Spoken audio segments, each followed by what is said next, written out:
Hey there, this is Mr. Elmhorst with a science lesson. We're going to focus on counting atoms in chemical formulas. So we started with the Nearpod, and so let's double check, come back, and make sure our notes are good.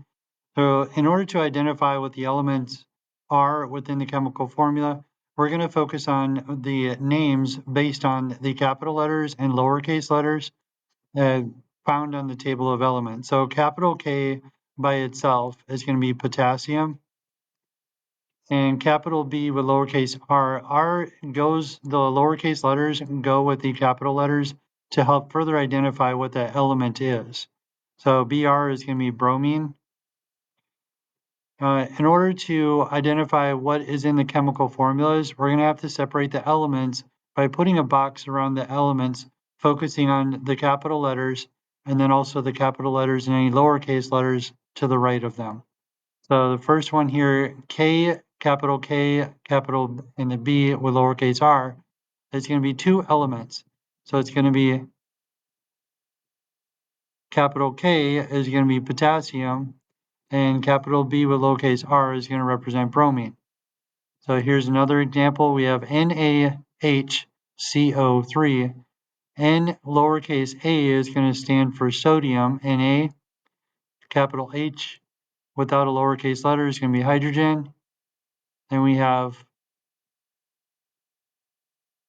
uppercase C.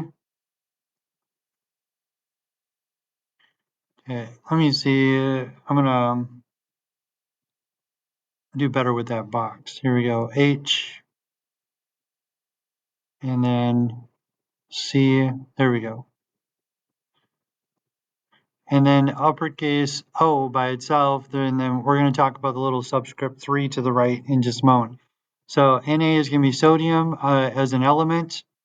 H is going to be hydrogen. C is going to be carbon. And O is going to be oxygen.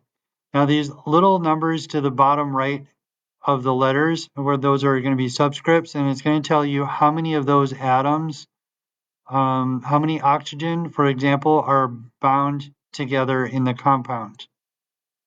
So there's 3 oxygens bonded together within this chemical formula or the compound.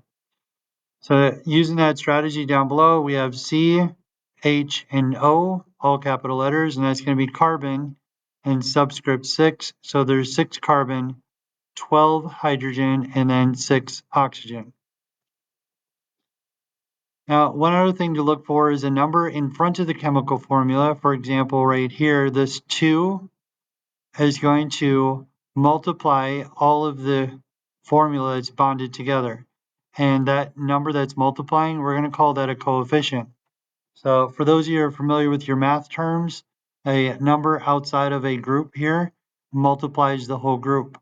And in this scientific term, that formula is the group of letters. So everything after the coefficient is multiplied by the coefficient in the formula. So it's 2 times Na, so it's 2 times, what is that, sodium, and then 2 times Cl, which is chloride. So if you broke them apart, you would have 2 the sodium and 2 chloride, but they're bonded together, so we just put the 2 on the outside. Now, everything after the coefficient's multiplied. The subscript. One other thing to look for is this subscript. What if you have parentheses within the formula? So the subscript outside the parentheses multiplies everything inside the parentheses. So the last example, looking at the chemical formulas and how to count the atoms. So Al, capital A, lowercase l, stands for aluminum. Then inside the parentheses, capital C is going to be carbon, and then capital AO is going to be oxygen. So we look here, how many aluminum atoms do we have? We have 2. So there's no coefficient on the outside, so it's just Al2. Now we go inside the parentheses. How many carbon atoms do we have? There's 1 carbon inside the parentheses. It's being multiplied by 3, so we have 3 carbon. And then how many oxygen atoms do we have? We have 3 bonded together, and then this is multiplied by 3, So we do 3 times 3, which is 9. Now, just a quick check.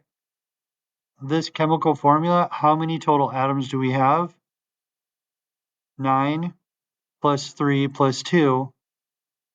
So there's going to be 14 atoms in this chemical formula. Now, looking over here, one more example for our notes. So we have capital N, which stands for nitrogen. Capital H stands for hydrogen. Capital S is going to be sulfur. And then we have capital O, which stands for oxygen. So N, now we're going to count the number of atoms. N is inside the parentheses, and this parentheses, this group in the formula is multiplied by 2. So how many nitrogen atoms do we have? And then we have 4 bonded hydrogens. And then we are going to double that because outside the formula, it says there's 2, the subscript. So how many hydrogen atoms do we have? Good, we have 8. And then S is all by itself. There's no coefficient and there's no subscript. So how many sulfur do we have? Good, just 1. And then there's no coefficient multiplying O, but there is a subscript of 4. So how many bonded oxygen do we have? There's 4. Now that we've identified all the atoms, how many total atoms do we have in this chemical formula? 8, 9, 10, 11, plus 4. We're going to have 15 atoms in this chemical formula. All right, thank you for joining Mr. Elmhorst with our science lesson. So open up your journals. You're going to go to the front of your journal and go find the first lesson. I'm going to glue this on the next page. Go front to back, side to side. Do not skip a page. Glue this into your journal.